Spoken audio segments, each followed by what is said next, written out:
Good morning. Today we're going to talk about avoiding fragments with subordinating conjunctions. What are fragments? Fragments are groups of words that are written as a sentence, but that are not a sentence because they're missing the requirements of a sentence.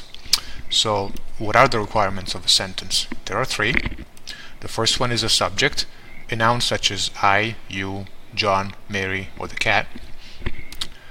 The second requirement is a verb, such as eat, sleep, is, was, has, reads, and the list can go on forever.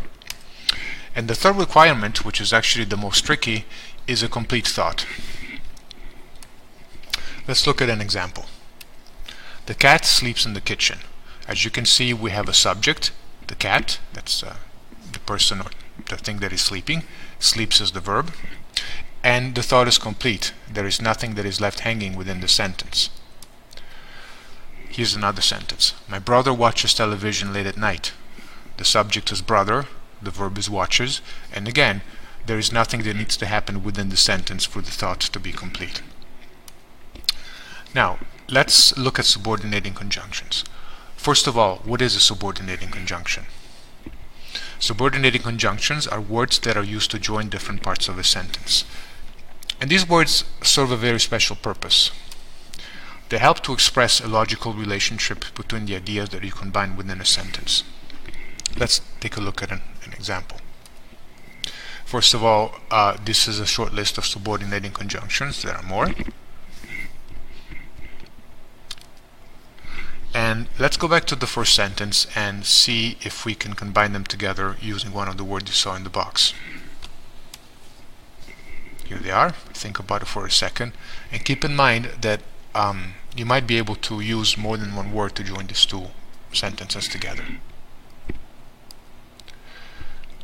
And this is what we can get. My cat sleeps in the kitchen because it's very warm there.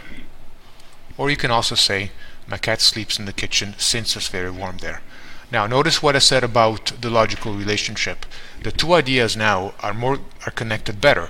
You know that there's a cause and effect relationship between the cat sleeping in the kitchen and the warmth of the kitchen. He sleeps there because he likes to stay warm.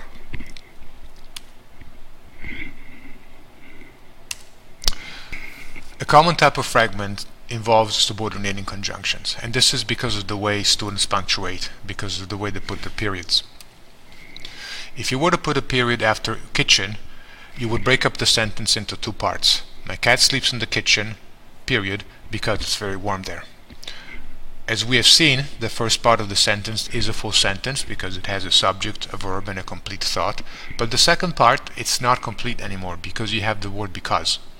Because it's very warm there, period, the thought is incomplete. I want to know what happens because it's very warm there. So the two sentences need to be combined for the thought to be complete. It's easier to have these type of fragments when you have longer sentences, and here's an example. Every time I come home, I'm completely exhausted because I have a stressful job and I can't stand my boss, who is very mean, and he will not treat you with respect unless he happens to like you for some strange reason. So, the first sentence is very long, but it's punctuated correctly. The second sentence is not too long, it's not too short, but it's not a complete thought. Unless he happens to like you for some strange reason, what happens? What are the consequences? What's the connection with your boss liking you for some strange reason? Okay, this is it for now. I will leave you with some exercises that you can do at home, and when you come to class next time, we can go over them together and talk about this some more.